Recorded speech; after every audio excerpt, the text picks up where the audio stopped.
المشروع اللي هنتكلم عنه ده مشروع من المشاريع اللي احنا حبيناها، وبجد طلعنا منها حاجة كويسة جدا. ليه المشروع كان احنا اللي ماسكينه من الاول. العميل طلب ان يتعمل له بلان وخطة ان هو يعمل المجلس زي النظام السعودي. دايما في المجالس اللي هي اللي في الخليج وكده بيحبوا دايما الريسبشن بتاع المكان يكون واسع وما بقاش فيه اعمدة كتير، بحيث ان المكان يبقى كله مفتوح في بعضه. لما المشروع ده لما نفذناه طبعا كان المشروع في محافظة الشرقية. لما رحنا هناك طبعا المكان نفسه محتاج ان احنا نظبط ونهيئ الموقع، لان هو الموضوع هيبقى محتاج خرسانات زياده، لان طريقه الشغل اللي عندنا هنا في مصر في الخرسانات تبقى مختلفه شويه عن منطقه الخليج يعني. لما عملنا البلان وعملنا بلان 1 و2، العميل وافق على البلان، وبدانا نعمل عمليه الحفر، وبدانا نعمل بقى معالجه للتربه، وعملنا العاديه، فرشنا العاديه بتاعت الارض. وهنا بقى نيجي بقى للنقطه بتاعت الشركه لما بتبقى كل مهندس او كل مهندس في الشركه بيشتغل التخصص بتاعه. يعني المعماري بيشتغل شغله، يسلم للمدني، يسلم في الاخر مهندس الديكور اللي بيعمل التصميمات النهائيه. احنا رسمنا الشغل للعميل على الارض. يعني ايه؟ يعني احنا مشينا العميل في الارض، وحس المكان متشطب وعرف كل نقطة في المكان بعد كده هتبقى ايه. وريناه مكان الانتريه فين، الفرش، مكان المغاسل، الحمامات، المطبخ، ده كله واحنا على الارض. وقعنا العمدان بالظبط والقواعد، وبدأنا نقيس الاماكن بالظبط، والعميل الحمد لله عجبه المنظر. بدأنا نطلع بقى بالقواعد والسملات بتاعتنا، وبعد كده صبينا الأعمدة. وهنا هنيجي بقى لفكرة المجلس. تركاه في المشروع ايه؟ زي ما قلنا المساحة. المجلس اللي احنا عملناه كان المساحة 300 متر، المجلس كان واخد نص المساحة. فانك ازاي انك انت تعمل المساحة 8 ونص في طول 16 او 17 كلها فلات ما فيهاش عمود في نص المبنى. هنا كانت فكرة التسليح بقى. ان احنا عندنا في الشركة عندنا مكتب فني متخصص ان هو ازاي ينفذ او يوقع شغل المعماري، لان لازم ناخد التصميم المعماري ده بندخله بقى عشان ننفذه على ارض الواقع. فمحتاج ان احنا نصمم التصميم اللي هو الخرسانات بالارتفاعات، بعدد اسياخ الحديد، بسمك الاسقف، العمدان، المساحات دي كلها بتتعمل في لوحة، وبعد كده نبدأ ننفذها في ارض الواقع. المشكلة عندنا في المساحة دي، فكنا لازم نعمل حوائط الشير وول. الشير وول ده بيبقى عمود كبير شويه، ممكن يعدي ال 140 متر ونص عرض طول، في عرض مثلا 40 50. كنا محتاجين عمودين على الاقل في المكان، ان احنا نقدر نحمل عليهم الشغل او المبنى يعني. فعملنا العمودين دول. بس العمودين دول لما بيتعملوا، الشير وول ده لما بيتعمل بيبقى عائق لنا في المكان، لان بيبقى مساحته كبيره. فكنا لازم ان احنا واحنا بنعمل التصميم المعماري ان العمود ده نستغله كأنه هو حائط لينا، ما يبانش ان هو عمود. الحمد لله برضو نفذناه.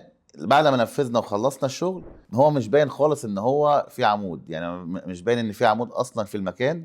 عملنا المجلس ما شاء الله طالع معانا كبير، صافي معانا مساحة حوالي 140 متر، ده صافي من غير عمود. عملنا شاشة كبيرة، اسسنا الشاشة 120 بوصة. المكان بالكامل داير، بالكامل داير ما يدور، كله مفروش فرش انتريهات. واخدنا السقف كله هنا فلات جيبسون بورد، وعملنا الشغل الديكور اللي تحته. الشغل بسيط، عبارة عن بانوهات، والانتريه كله مودرن. وعملنا قسم تاني خالص بقى في نفس الدور ده للمغاسل والحمامات والمطبخ وأوضة للضيوف. المكان ده هو كان العميل طالبه ان هو يبقى مجلس. طبعا احنا اقترحنا عليه ان احنا ان المساحة دي يستغلها برضو لأدوار متكررة بعد كده. يعني ما ينفعش ان انا ادخل اعمل مساحة بالحجم ده واصرف فيها الخرسانات دي وكمية الفلوس اللي تندفع فيها وما استغلش المبنى. فعملنا له مدخل خاص تاني من شارع تاني من ورا، شارع جانبي. عملنا له مدخل خاص لعمارة. يعني احنا عملنا مدخل للمجلس للفيلا، وعملنا مدخل للعمارة من ورا، بحيث انه يطلع لأدوار متكررة بعد كده. ان هو اصبح معاه المبنى كله 4 ادوار. معاه 3 ادوار ودور اللي هو الروف، وعملنا له دور خاص بالجراشات تحت، بحيث ان هو لو في عربيات او اي حاجه. طبعا اسسنا لكل حاجه في المكان. احنا اعتمدنا بقى في الشغل الواجهات بتاعتنا في الازاز على السكوريت والالموتال الجامبو الكبير، لان عشان يبقى فيه رؤيه، اللي قاعد في المجلس يكون شايف الرؤيه الخارجيه، لان احنا عاملين زي جاردن كده قدام المجلس، فالشكل بيبقى حلو. فكنا اعتمدنا على السكوريت، واسسنا للشطر بحيث ان هو لو عايز يقفل ما يبقاش في رؤيه، ينزل الشطر بتاع الخارجي، وعملنا له كهرباء واسسنا له مفاتيحه. ده من ده الحاجات دي بتتاسس في اول الشغل، بحيث ان هي ما بقاش في تكسير بعد كده. اتعملت تمام ما اتعملتش، اهم حاجه تكون متاسسه. عملنا الادوار المتكرره، وشطبنا طبعا الادوار بالكامل، وشطبنا الروف مع الجاردن والسور الخارجي، واعتمدنا على الواجهات على دهانات الجرافيتو، مع تقطيع في الواجهات مع شغل الإضاءة.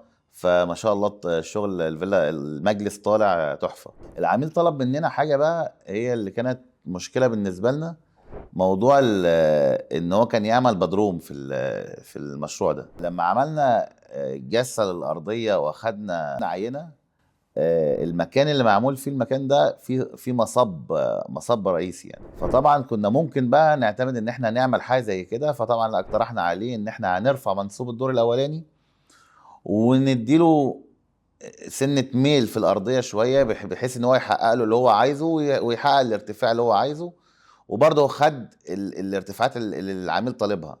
فاحنا الفكره فينا ايه، ان لازم قبل ما نعمل اي حاجه نكون دارسين التضاريس اللي حوالين المكان. المكان ده كان ايه؟ هل هو كان مكان ري، مكان كان ماشي فيه صرف قبل كده، هل هو فيه هبوط، في اي حاجه؟ لازم الحاجات دي كلها تكون مدروسه كويس، لان احنا بنحمل عليه منشأ. ومن هنا بتيجي بقى فكره بقى الانهيارات اللي بنشوفها بيحصل فيه مشكله في المبنى. ده كله بناء بيبقى على عدم دراسه التضاريس اللي حوالين المبنى. وممكن المبنى بتاعي انا ما يتاثرش، بس ممكن مبنى تاني جنبي هو اللي ياثر عليا، عن طريق بقى الاحمال اللي بتتحرك في الارضيه. لا شغل تاني خالص، وطريقه دراسه تانية مختلفه عن التفاصيل اللي احنا نشتغل عليها. مش مهمه لينا دلوقتي، بس برضه احنا بناخدها في الاعتبار. تمام، لان هنعمل بدروم، والمنطقه والارض اصلا كانت الارض عملنا لها تربه احلال، والحمد لله طلعنا بالمنشأ، والعميل كان مبسوط من الشغل، وحققنا له اللي هو عايزه. اتمنى يكون المجلس ده عجب حضراتكم. شكرا.